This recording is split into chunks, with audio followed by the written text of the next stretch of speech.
Hi, everybody. Welcome back to the Little Point podcast. It's been a bit. We've been busy the last couple of months. We had the holidays and we, moved stores. And by the time we got all the redecorating done and restocking of shelves and many author events we've had in the last couple of months, the podcast has kind of been, I don't want to say on the back burner, but I knew it was coming, but I also knew that I wanted to come back with a strong first podcast back. And so my wish and hope was a couple months ago that this would be the one that we were doing, and it worked out. So I'm so excited today to introduce you to an author that you're going to love, but you might know his name from television. So I'm just going to introduce you, Carter, but we are so happy you're here. Carter Bays is the co-creator of the Emmy-winning series How I Met Your Mother, and The Mutual Friend is his first novel. So I know a lot of you might know Carter from How I Met Your Mother, from his work there, but as far as an author, this is maybe your first introduction to him as an author. So Carter, I'd love for you to introduce yourself to us. Thank you, Kelly. It's great to be here. I wish I was there in person. I'm seeing the store in the background behind you, and it looks beautiful. And I wish this was an in-person thing, because I feel like it's making me want to go shopping just seeing the store. Yeah, thank you for having me. I'm very excited. This is my first novel. I've been a TV writer for 20 years, and so this was a change of direction for me. But it's been a really a fun ride so far. I've been trying to think about a way to what kind of questions to ask. I know so for most of you, you haven't read it unless you were lucky enough like me to get an advance copy, but it actually comes out next Tuesday on June 7th. So it's a new book. It's called The Mutual Friend. It is right here. This is my very prized possession. So I'm happy to introduce you to Carter before you read the book, because I think there's a lot to this book.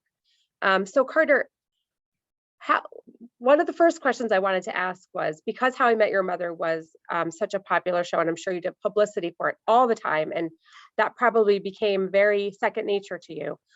How different is it, and what's the difference in promoting a book as to promoting the show? And this is where I start to feel old, because I really How I Met Your Mother went off the air 8 years ago, so a lot of that stuff feels like a distant memory, like doing the publicity and doing that stuff, and what an 8 years it's been. Like the world changed so much. So much of, I announced my book tour and then realized, like, oh, my book tour is just me sitting in my office, sitting at my desk. But it's been fun. It's been really it does feel like I'm brand new at all this once more, because I'm so not used to doing interviews and stuff. Yeah. But it's been fun. Here's the backstory of how this interview happened, and I'm going to out myself a little bit here. So I work in publishing, and I have this bookstore. So I really will read just about anything. I love all kinds of books. I love reading first novels, because I feel like it's just a great treat to read someone's first novel. But then, so I really will read anything. And at work, we kind of are like, you read this, tell me how you think. And at the bookstore, it's always good to know what to give to customers. So I like to read things. But when I heard you wrote a book, I thought, oh my gosh, this is going to be great, because I will, full disclosure, How I Met Your Mother is one of my favorite shows ever. And I can't tell you the amount of joy it's actually brought into my life during COVID, because you needed a laugh. And, there's a lot of things that don't make me laugh, and that show really makes me laugh. And I have really good memories attached to that show. Oh. So when I heard you wrote a book, I didn't care if it was about like gardening. I was planning on reading it. So I picked it up. Not that I have anything against gardening, but I don't do it. Yeah. So I picked it up and I'm reading it, and it's called it's called The Mutual Friend. And for a lot of you that read, I feel like this cover is really cool. It's really nice. It's beautiful. But at the same time, lately, there's like this stream of covers that come out, and they all have this similar look. There's like this new trend in covers. So to me, I picked it up and I thought, oh, this looks good. And I kid you not, when I was done, I sat there for like a long time and thought, this book is I swear, I'm not just saying this, it's incredible. And I'll get to all the questions. I could just compliment you for an hour, but that would be so boring. So not to me. You can keep going. I thought it was incredible, and I'm not kidding. And I sat there at the end and I thought, well, I have the advanced copy. I know nobody else at work read it. Who can I possibly tell how much I love this book? So I went on Facebook. I found Carter's name on Facebook and I just wrote him a Facebook message and said, this is one of the best books I've read in a really long time.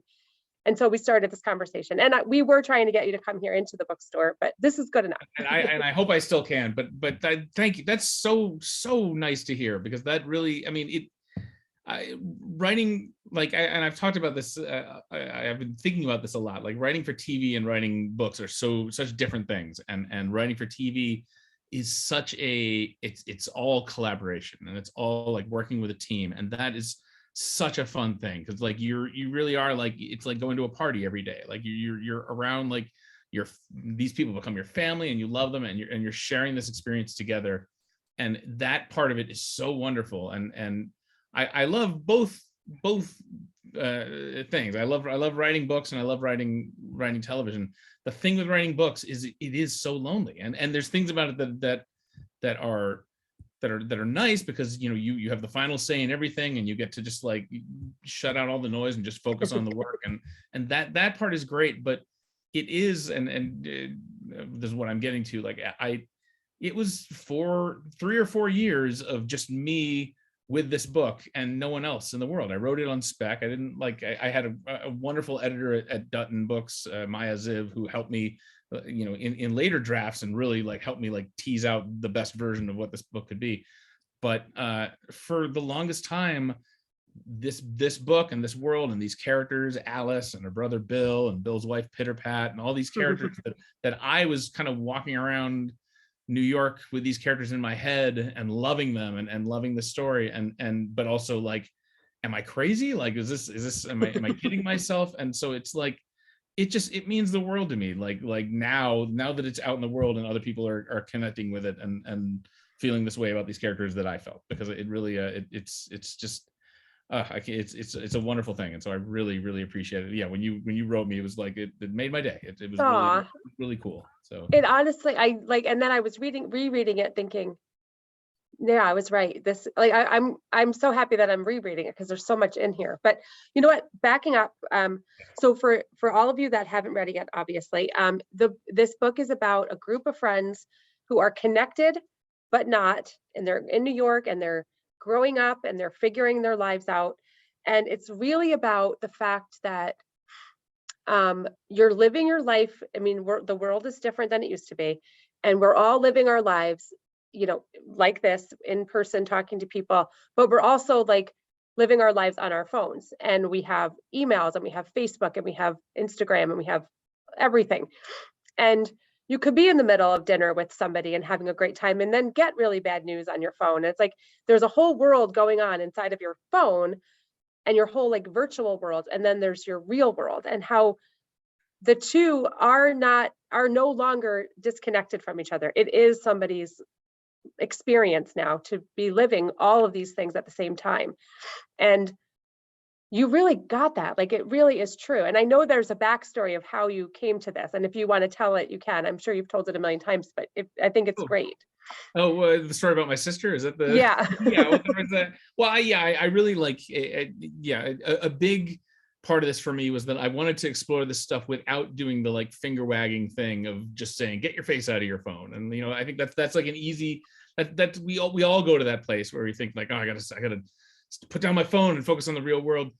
And then I thought about this thing that happened to me where I was on a work trip in Las Vegas for How I Met Your Mother, and my sister was working on the show with me, my sister Abby, and we would go every year. We would go out to Vegas for a week and try to write like 2 episodes, and it was always like it was like one of my favorite memories from that time, because it was really like you go to Vegas, and you're like around, you're by the pool, like breaking a story, and just everything is about like I have to come up with a great story, because that's the only way I can justify us going to Las Vegas for 5 days. So it was always a fun challenge. It was always a great time.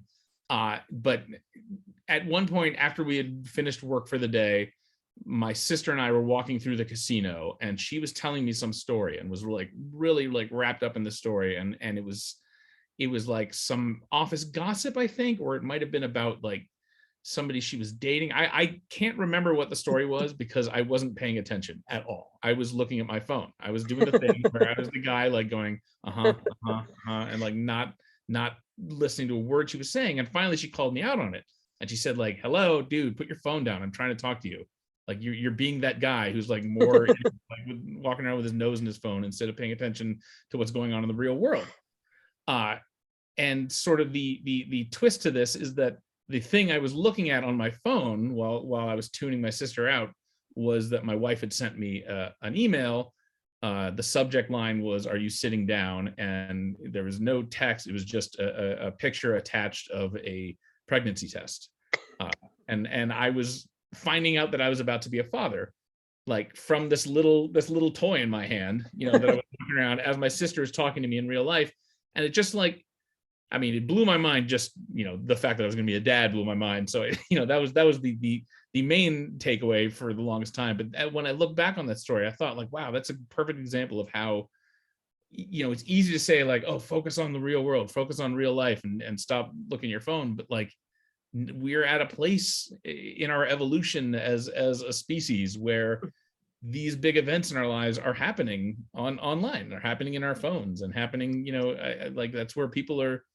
It's now more common than not to meet the person that you spend the rest of your life with on an app. It's just, and so I really wanted to explore that, like, for the longest time, especially someone my age, like I'm 46, and like having grown up, spent the first 25 years of my life in the 20th century, you sort of grow up with this, like, there were movies like The Matrix that would come out and be like, someday we'll live in virtual reality, and it was always kooky and like, it was like, oh, we'll be doing kung fu and all this stuff. But like, I sort of like had this moment where I just realized like, we're already there. We pretty much live in the Matrix. Like you could like spend your entire life just looking at a screen all day long. And a lot of us do, like a lot more of us do than we admit. And that's your life. That's how you live your life. And that's where you live your life. And so I wanted to explore that in a way that wasn't judgmental, and the way that didn't just make the tired point that like, oh, get up from your, go look at a sunset or something. I wanted to like sort of acknowledge that for better, for worse, this is how we live now. And more importantly, this is how we're going to continue living. Like we're not going to go back unless, And you know what, you're right, because it is true. Like most books that are written about cell phones or social media or whatever are all in the negative most of the time, like, pay attention. Yeah. But there's a lot of ironies in this book. And first of all, I guess it's ironic, or I don't know what you'd call it, that you ended up writing this book about so much of your life happening online, and then it coming out like, I mean, the COVID, it's not as bad as it was, but writing it during that, during the time of COVID, or if editing it, whatever, must have really made you realize, wow, I was onto something. Oh yeah, I mean, yeah, it was kind of like it was a much subtler metaphor back then, and now it's like we really do, like all of our interactions happen, online, like in a huge way. I mean, yeah, like people watching this and listening to this now, like that's they're listening to it on their phone. Like I'm saying hello to you, all the people that are holding that phone in your hand while you listen to this. Yeah, and I think in a way, I think it was a wake up call to me, because I mean, I have, a couple of my sisters, or mostly my one sister, and my brother. He travels a lot for work, and whenever he does come and see us, he's working, and so he's always on his phone. My one sister is always on her phone. But it was kind of like a reminder, like, what, they're still dealing with important things. It's not necessarily like, something, what is it, chihuahuas or whatever you mentioned. Chihuahuas and blueberry muffins, yeah. But I love it. I'm going to try to stay on track because I don't want to just gush. Yeah. But I will say, in the last couple of years, or maybe the last decade, there's been a thing in literature or in fiction, and I'm sure you've read books about it, and you maybe like them, and I have too. But it's like been called the unreliable narrator, where you're not sure if you could trust the narrator. It's like, who is the narrator? It's almost like, well, why do I believe you? You don't know the whole story. But your book isn't that. Your book is a storyteller, and it kind of has that How I Met Your Mother feel. But I'm just going to read one of the first lines, because this is this is what I love so much about it. Okay. Um, let's see. Oh, let's see. I know all. I know all. I see all. These are the facts, and the facts make me all. Make me the storyteller. Make me the listener. Make me the campfire. Make me the stars. I love that. Make me the campfire so much, because I love no, as much as we like to say, oh, I love an unreliable narrator, people love a good story, and they love to see how it ties together. And I love that. Yeah. What's your inspiration for that? I guess that's how you like to tell stories, even in TV and in print. It is, yeah. I mean, there's a few inspirations for it. I mean, one thing that, and I try not to lean on this too heavily, because I don't have a level of expertise that lets me talk about it like with real confidence. But one of the characters in this book, Bill, is a guy who created an iPhone app that was like a huge selling thing, and he made a lot of money on it, and he sold the company. So now he has nothing to do with his life all day long, and he, on a whim, signs up for a class to learn about Buddhism at Columbia, which he lives right near the college. And so he signs up for this class, and he takes this class and gets obsessed with Buddhism. And that's partly based on my life, because the summer after How I Met Your Mother ended, I took this class on Buddhism. And that, I don't want to say that, I wouldn't call this book a Buddhist book, but that the things I learned in that class and further reading about it sort of informed sort of I tried to apply some of that stuff to this idea of connection, and this idea that, like, it's not that we're connected, it's that we are each other. It's that we're all one, we're all the same, and we're all like made of the same stuff. And there's a thing in Buddhism, this duality between it's called like provisional eternal truth and provisional truth. And like provisional truth is like, you knock on your table, and like that wood, that's provisional truth. That's the real world, but it's transient ultimately. And like there's an eternal truth underneath all things, and that connects all things. And that felt sort of metaphorically linked in my head with this idea of the internet, and the way information is just, all information is connected. And without going too deeply into it, because I don't want to, there's some twists in the book that come later on, but like, I like the idea of a narrator who is able to access everything, and is able to access, like, it's sort of playing with the idea of an omniscient narrator. And it is, you're right that, like, I think the idea of unreliable narrators, it's like you can't not explore that, especially in this day and age when truth is like, has a question mark next to it, and there's such a discussion about like what is true and what's not true.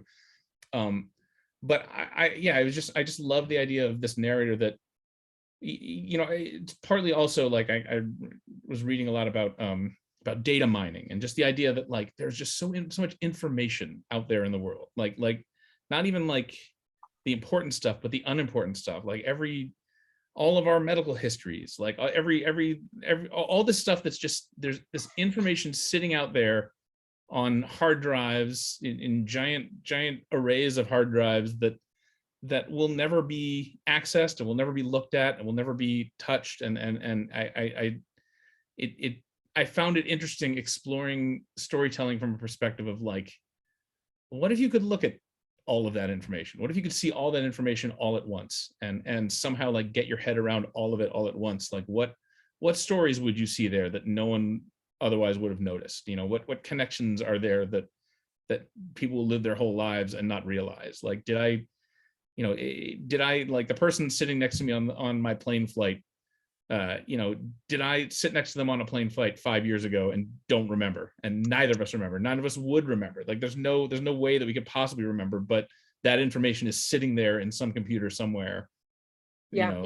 Able to be seen. I got really fascinated with that, and that was sort of the jumping off point for the narrator of the book. I got it. I love it. And you feel like you're getting this glimpse into all these lives. And for those of you, when you read it, these characters are all so genuine. They're all so flawed, but they're all so, like, they all have so much to offer. And I think you did a great job of like, there's a character who, you know, otherwise, who makes really good decisions and really bad decisions, but ultimately has like a ton to offer. But there's something that lives online where he does something horribly embarrassing Yeah. um and you know, life ruining almost. I mean, to be that person that, you know, gets caught. What I've been feeling lately in life, in real life, is that nobody has grace for each other anymore. Everyone Yeah. is so quick to just write someone off based on one thing.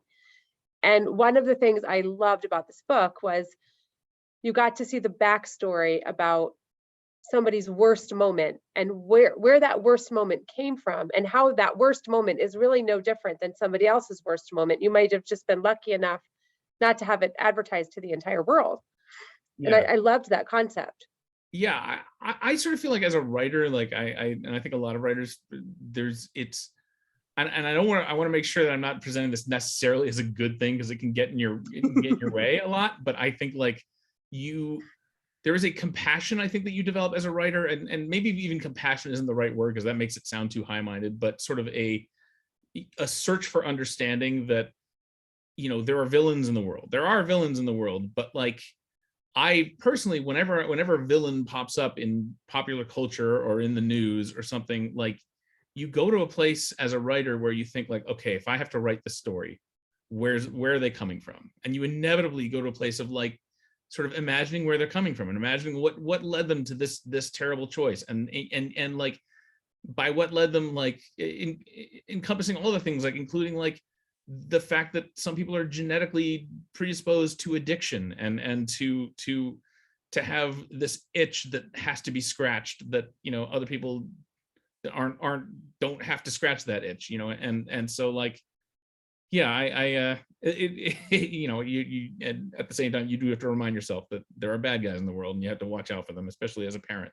Right. Yes. Well, no, But exactly. but It's yeah, true. I Yeah. so I yeah, I wanted to explore that, and I wanted to, and also I wanted to just, and this is partly me coming from having written television, and again, like I said, you know, it's this lonely process, but it's also like when you're writing a TV show, you're kind of writing with, you know, a network and a studio over your shoulder, and you're also writing, you know, if you're lucky, with a fan base looking over your shoulder, and so there's a lot of attention on what you're writing as you're writing it, you know. And I, like with the particular moment you're talking about, I don't want to give it away, but it is I wanted to show, like, I wanted there to be a spiky moment where a character really does make a bad choice, and like make a character that you like makes a bad choice, and challenge the reader to keep liking that person, Yeah. and see them try to fix their life, and acknowledge that they've been doing something wrong and really make an effort to change.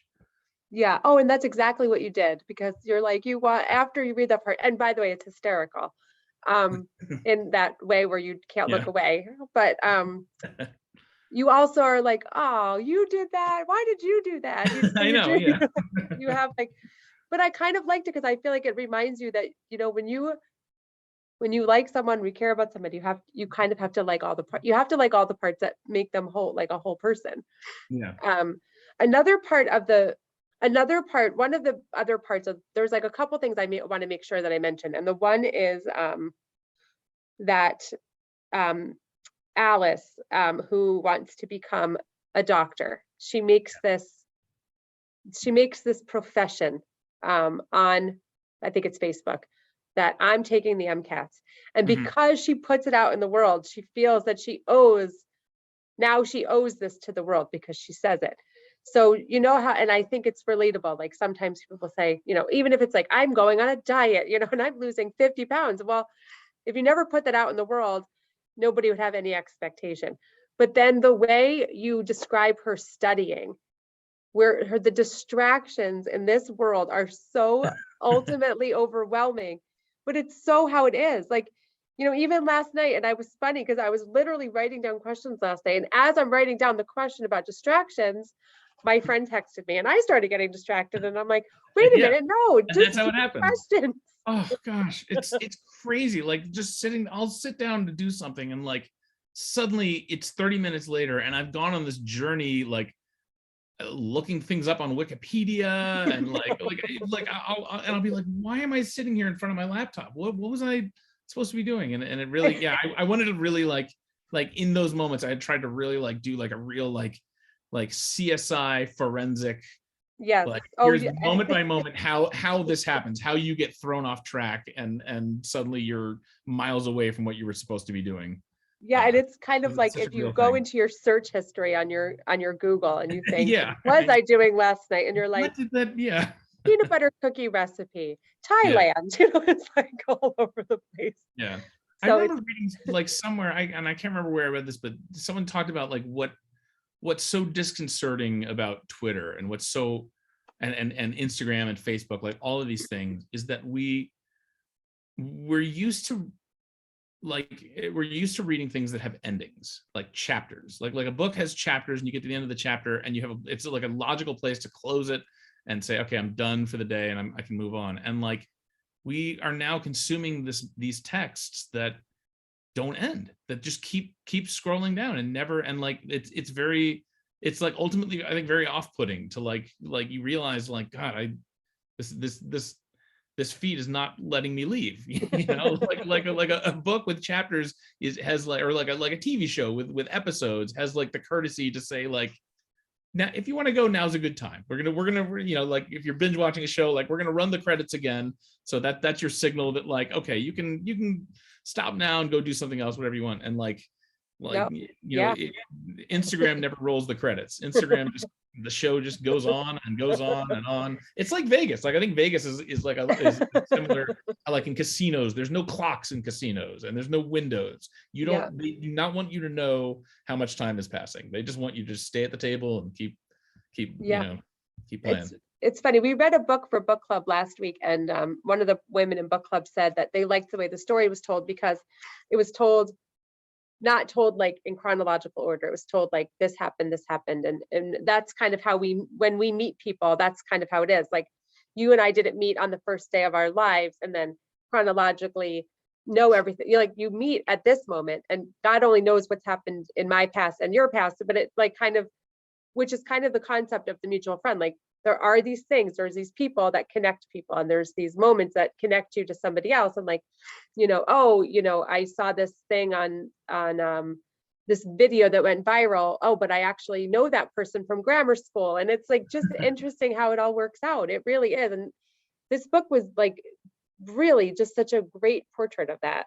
Yeah, it's also, yeah, I love the idea of like tearing down the wall, like because I think the character of Roxy is very Oh, much about like a lot of like what drives her is she's this person who like doesn't acknowledge her connection to the rest of the world in terms of like the way she consumes stuff on the internet is it's just there to entertain her and it's not real. And so I wanted to like sort of tell a story of like a character. There's a bit of a reckoning there where she sort of becomes a character on the internet at one point and like realizes like, oh, these characters, but also like you see, I tried to like show her like, ultimately winning, and ultimately winning the internet yeah. in some ways. But Well, that's funny because my next question was actually about her. And I was going to say that like Roxy is the character that is like, well, this is my persona on the internet. And if it goes away, I'll just create another persona on the internet. And that's yeah, weird. And there's one part where Alice is talking about her and she says, when she needs a lawyer, we won't go into details, but she ends up needing a lawyer. And Alice says, does she need a lawyer? She's my friend, said Roxy. And it became more clear to Alice that for a girl with thousands of Facebook friends, 217 of whom had already wished her a happy birthday, Roxy had nobody else to turn to.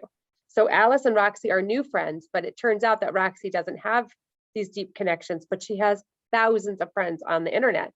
So yeah, she has this false security that she has all these people in her life.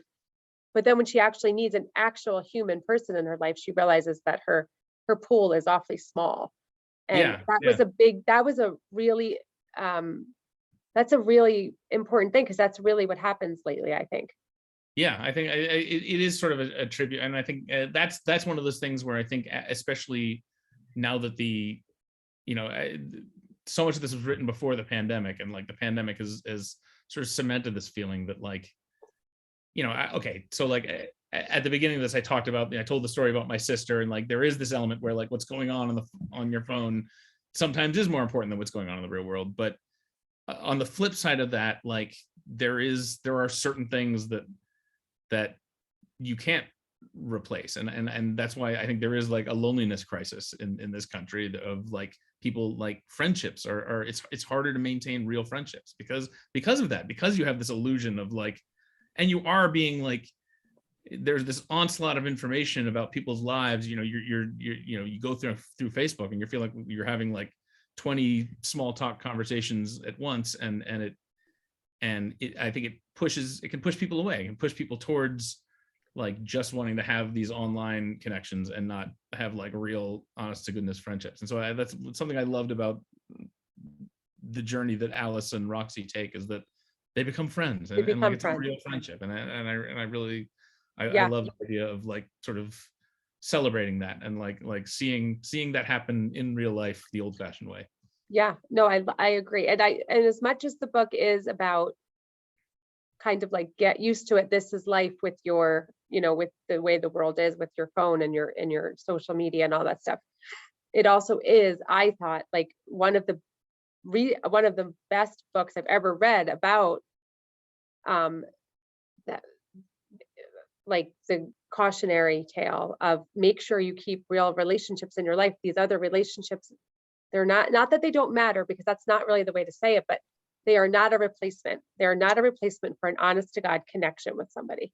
Yeah, that's true. I think, and Alice's story, without giving up too much away of it, she's, all of these characters sort of represent sort of a push and pull, I think, within me, and like they're all like sort of like various reflections of like my own personality, I think, and like, and something I think that a lot of people feel that Alice's journey is, she wants to get to work and she wants to focus on this thing for herself. She wants to like make her life better, and that's a big challenge, and that's such a tough thing for anyone to do, and I connect with that desire so much. And what she finds out pretty early on is that setting aside the little distractions of her phone, like the bigger distractions, like it can be hard to maintain your relationships with the people in your life while you're working on something that has this intense requirement of your attention. For me, working on How I Met Your Mother was like that was 10 years of my life that I just poured every drop of energy I had into, and it does, there is an expense to that, to living that way, to like just like focusing on this thing that you're working on, that's for you, that you're proud of and that you love, but like it can get in the way of relationships. And I wanted to tell a story of Alice sort of realizing that you have to make this choice sometimes between your relationships, and between the people that love you or the people that want to love you, and this thing that you want to do that is driving you.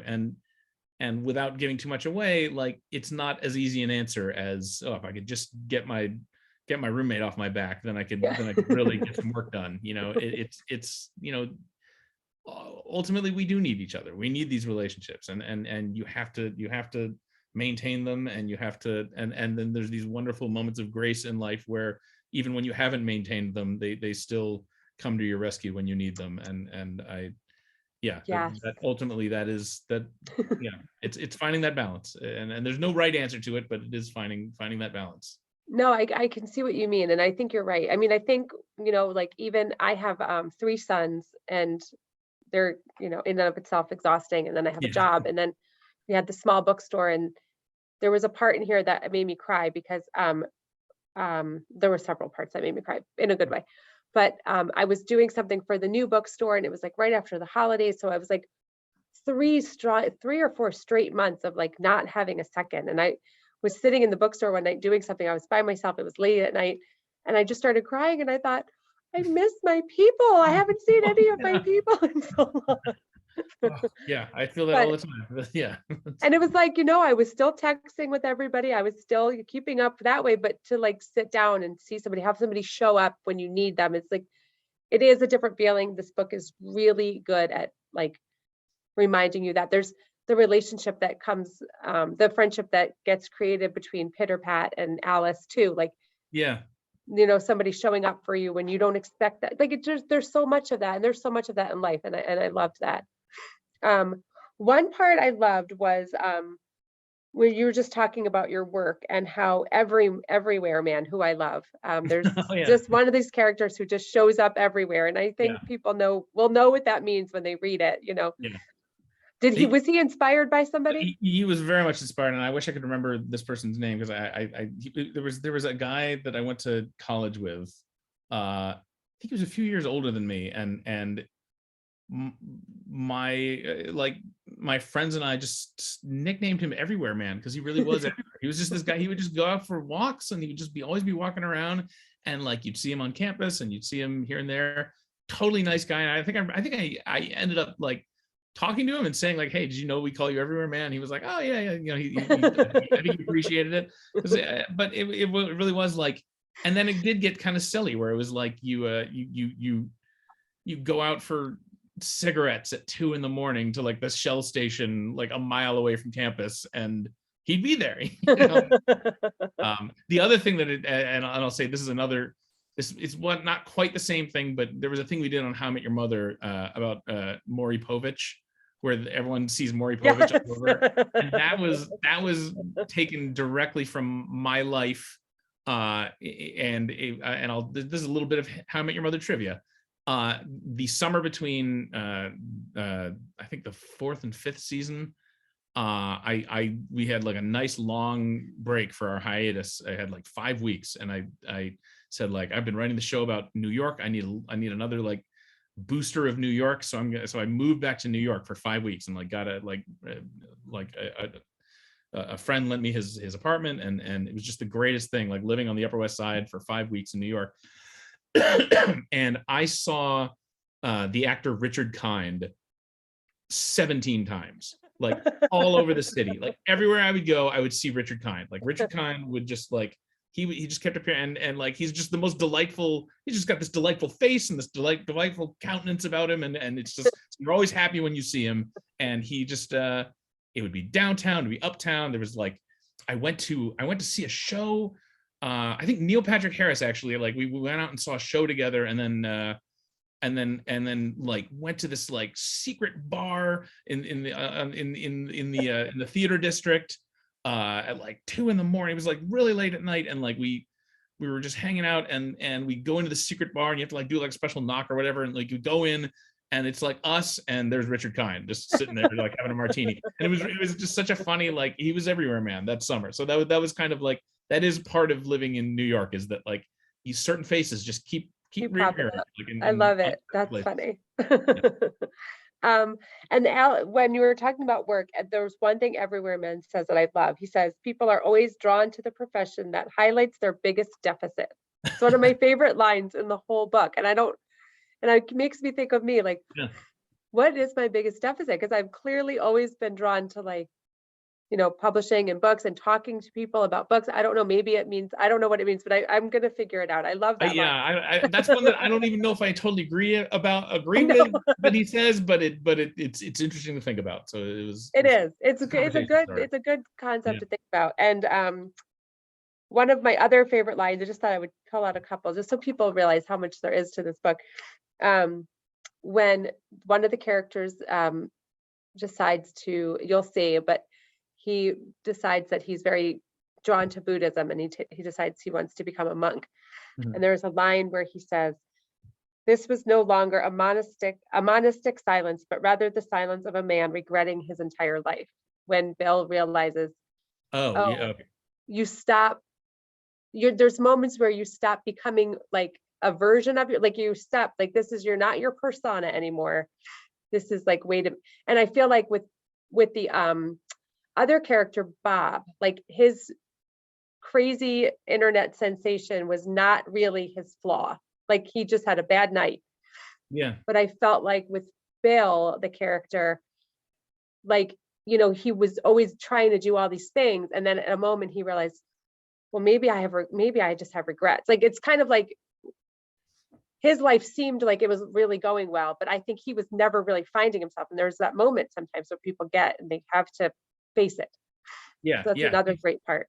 I think he's definitely, and again, like they're all like sort of like sides of myself that I think like I just kind of like turned up a few notches. Like he's a chaser. He's a person who like likes to have a challenge, and like he's had this experience in life where he like accomplished this thing that he's really proud of, and he wants to experience that again, and he wants to like keep like chasing things and sort of I love the idea that like the search for enlightenment for him is another chase, and so it's sort of like it sort of runs counter to everything, all the reasons he should be doing it. But also then there's the idea that like sometimes we do things for the wrong reason, but it's still the right thing, and That's a good point. Yeah. But yeah, it is, it's without giving too much away, like for him it is a journey of sort of learning to gain some self-awareness about his own patterns, and I think I won't say whether or not he actually does gain self-awareness, but yeah, I think it's interesting though. I think it's funny, like there's lots of parts of the book, and you'll see, and I know that people have had these moments in their life. I mean, how many of us that are, I think you and I are similar ages, I think I'm a little older than you, but have these moments where we thought, oh, thank God the internet didn't exist when I was whatever age, So yeah, oh my gosh. the people now that their whole lives are on the internet, they have to, one of these days they'll have to reconcile with, oh yeah, I shouldn't have said that, I shouldn't have done that, I shouldn't have commented this, whatever. But that doesn't necessarily mean that we are that. We're not that comment, we're not that moment. But I think when somebody has a real moment of self-enlightenment, it doesn't have anything to do with one thing. It's like the collective, which I think this kind of is like a journey of the entire book. To me seems like a collection of really, really good and really, really bad moments in all these characters' lives that eventually kind of get thrown out, and then their lives become what they are. Like it's everything. Yeah, and that's we are all of our best decisions and our worst decisions, and they're all a part of who we are. I for me it's like, and I don't know if you have this experience with your kids, like I try to set rules about screen time with my kids, and set rules about like how to responsible ways to use the internet, and everyone's teaching this stuff, and like a lot of it has to do with privacy, and has to do with like you put something on the internet, it's going to be there forever, so you need to really be careful about that. And I just can't help but think sometimes that like I'm giving them these rules, but like this is going to be their world, and they're going to figure out the rules themselves. And we're nowhere near really having it figured out. I see like this next upcoming it's going to be interesting when a new generation comes in that lives in a world where every single person walking around has the most embarrassing moment of their life on video available for anyone to see on TV. Like that's, it's not going to, like when I say like, oh, that'll be around forever, so be very careful. It's like, first of all, like it's just not that's going to be the case for everybody when you're a grown up. And also we're already like where we are right now, like not to get political, but like we've, had now a president who like had some really embarrassing things online. We've had a few presidents in my lifetime that had like really embarrassing public things happen. And it's like, not, I don't want to say that like our standards have lowered, that's a totally different discussion, but it is like the idea of privacy and the idea of like maintaining your public persona, that may be a thing that goes away, it just won't like exist the way we know it. And so I try to like tell my kids, like, be careful what you put on the internet, but like, yeah, I don't know if they need to. Like, it's a good thing to say. It doesn't, we're not sure if it actually matters yet, but we'll soon find out.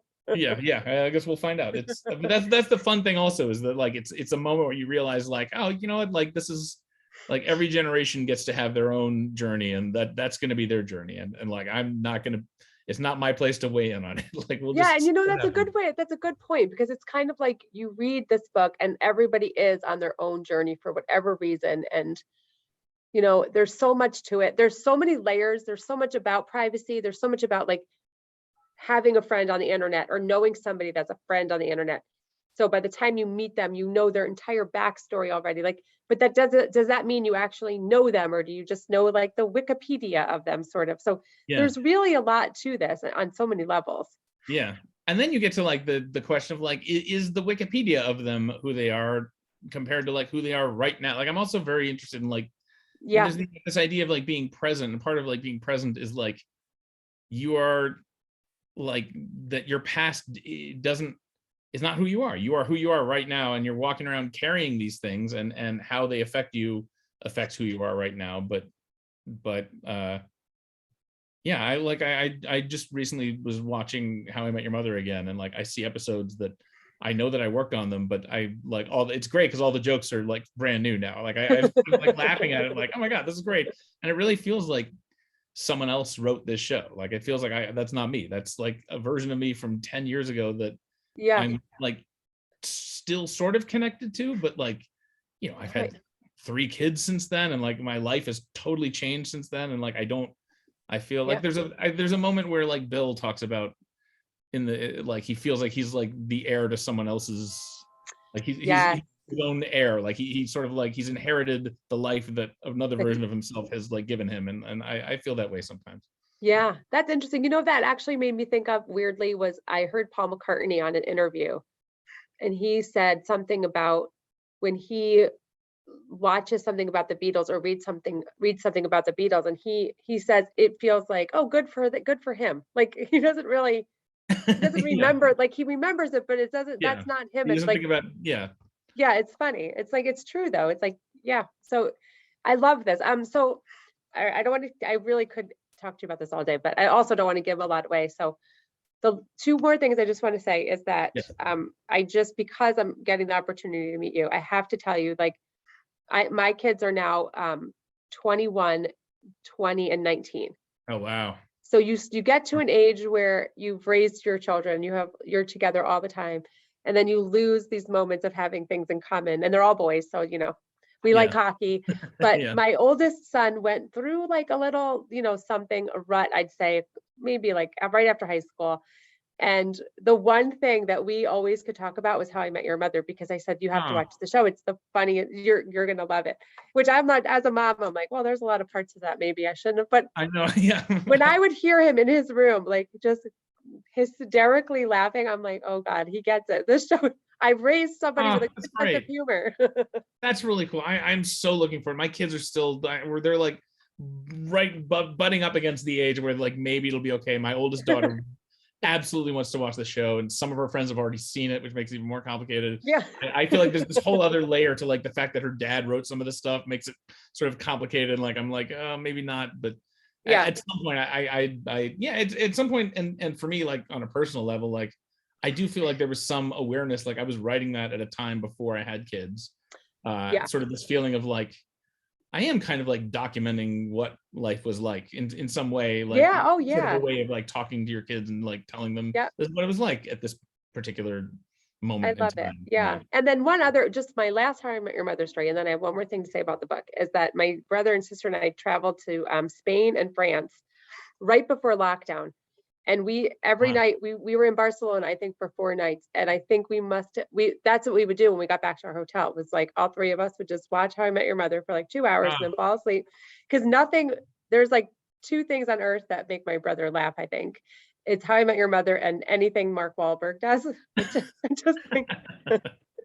So we just we were should have like had Mark on the dying. show. That would have And been. he talks about Robin like more than I talk about like my best friends. Like he talks about Robin on a daily basis. I'm like, Scott, you don't really know her. Oh, that's great. So it's just funny. But anyway, so kind of my kind of goes with my last comment I want to make and then ask you a last question is, so you made the TV show a long time ago, and that one's long, but this is like one book. So I'm thinking like I'm putting, like, say this book comes out next week, it'll be on the table. I feel like it'll be next to other books that sort of look similar.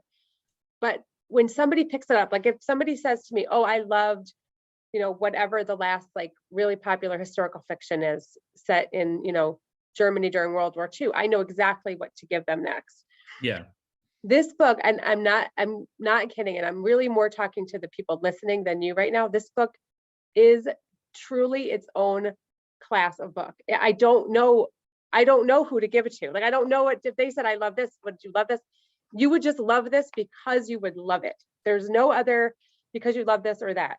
You will love it because you will love it. And as the author, have you thought of other books that you think, or the kind of reader that you think it will work for? That's a great question, because it is like I wrote this on spec, and I wrote it in like sort of in this sort of prelapsarian Edenic, like I didn't know anything about the book business, like really, like I would get someone recommend a book to me, I'd read it, I'd love it, you know, I love classic, but I love old books. I've sort of been like making my way through the classics and stuff, and so I definitely wrote it without a genre in mind, kind of like it is like, and you know, it was categorized as like it was categorized as romance at one point on the website, and then we sort of changed it to women's fiction. It's sort of it's kind of hard it is hard to pin down, and you know, I sort of you know, and I sometimes say, like, if you liked How I Met Your Mother, you'll like this book, but I think that may be oversimplifying. Like there's a few books that, I mean, one book that I love that I know that some people have like compared it to me was which is a lovely compliment, was the book The Midnight Library by Matt Haig. Oh yeah, yeah. That someone said it reminded them of that, and so I went and read it, and it was like, oh, this is a great book, and like so that was encouraging, because it does have this, there's a bit of like magic involved, and there's a bit of the narratory sort of thing, a character in a similar place in life, sort of. Yep. But yeah, it's like I go back to, like, I mean, I'll just say, like, the you know, you can only have, when you write a book, you just have what you're aiming for and what your target is, and whether you hit it or not is for someone else to decide. I mean, the three writers that I love the most are Jane Austen, Tolstoy, and James Joyce. Like those are very like high-minded, and like I know that, you know, I come nowhere near hitting any of those marks, but like that's what I was going for. So at the very least, like I think like, no, like, I get the Jane Austen part and the Tolstoy part. I do, because there's like that Jane Austen like observation of people and what's happening, and there's the Tolstoy darkness a little bit. Like I wanted to do like a comedy of manners, the way like Sense and Sensibility or something, and the way Tolstoy like would tell these beautiful sagas, but also instill them with like this sort of very beautiful like sense of morality and sense of like love for humanity. I really like connected with that, especially in Anna Karenina, which sort of comes up in the book and sort of mentioned in the book. And I love that part, by the way. and that he's like, it's not, and I love the way that, I mean, he's, you know, a towering giant, and like I'm like, I recommend any and all of his books to anyone, but it's a very like he goes low to the ground with like the philosophy and with just sort of asking questions about life, and in a very like welcoming way that doesn't make you feel like you're being hit over the head with like some sort of sermon, but like it really, like he invites the audience along on this journey about asking what does it mean to live a good life, and what's the difference between good and evil. Oh, that makes sense. You do that well, and you have that Grover character who's an ethicist who asks these big questions, and just because you ask big questions, like, does that make you not an asshole? I know. Yeah, and I'm not telling too much about Grover, but yeah. I love it. No, I can see that, actually. Well, it's funny because I was thinking, like, I'm reading this book right now, and if you like Jane Austen, you might like this book. It just came out. It's called The Murder of Mr. Wickham. Oh my gosh. It's awesome. And I'm almost done. Oh, that sounds great. I don't know who the murderer is yet, Wickham, but it's awesome. Oh man. And I'm just glad someone got him. Oh, I know. Me too. You're like, you don't care who it is. And it's like a locked room mystery of all of Jane Austen's characters, and what they're all at the Woodhouses. It's amazing. Oh, that's great. When I was thinking about this, I was thinking like, it, you know, that woman wrote this book, and it's great, but she's writing it like she's writing a Jane Austen book. But this book is not like you're writing another book, which is what I was like, I don't know what this is. And I think they probably in your marketing readings are probably like, what BISAC code do we give this? Because we don't know. I know. Yeah, it was a discussion. I'll say, like, and again, you know, you call your shot and you hope you can hit it. This is what I loved about Jane Austen is I love also the way that like if you want to learn about the institution of marriage in England during the Restoration period, like you're not going to read a history book, you're going to read a novel, and it's going to Yeah. be one of these novels that she wrote. Like she, I love that, like that fiction at its best can be this like historical document that tells you like in a really human way what it was like to live there at that time. And so I, in my own humble way, I sort of like, I aimed for that with this. I wanted this to be a book that like holds up 20 years from now or 100 years from now. Like someone finds it in an attic somewhere and reads it, and it's a real sense of like, oh, this is what it this is pretty close to what it was like when iPhones first came out, and when people were first, living in this world where suddenly there's an internet and there's I wanted to really like show that as faithfully as I could. Yeah, well, you definitely did. And I honestly, I was like, I'm telling you, I was like speechless when I was done reading it. I'm like, I cannot believe that he got all this in this one book. And it was, I don't know, it's like almost not long enough. It's not a short book. It's 400 and something pages, but it's almost like not long enough. I love it. And I cut a lot out, so believe it or not. So I actually do believe that. And I'm just honored that you took the time to talk to me. I'm so excited. This was a pleasure. This was such fun, and I hope I can come visit the shop in person. Yeah. Oh gosh, if you were ever on the East Coast, we can make it happen no matter what. We'll figure it out. That would be great. Lots of fans here. We'll talk about the book all the time at the bookstore, and good luck with it, because it's a real honest to God treat. As a reader, it is like an absolute treat of a book. Like it's like, wow, this is why I read. Thank you so much, Kelly. That's really sweet. Thank you. Yeah, thank you for doing this. I really appreciate it. It's my pleasure, for sure. Have a great day. Here, I'm going to stop us recording, and then Okay. But thank you everybody for listening. Thanks for coming back to our podcast. This was the best way to possibly come back for me. Thank you, Carter. All right, thank you very much. I should get going actually, because I gotta go pick up my kids at school. But this is awesome. Thank you so much. I really Thank you. Take care. All right, Bye. I'll see you later.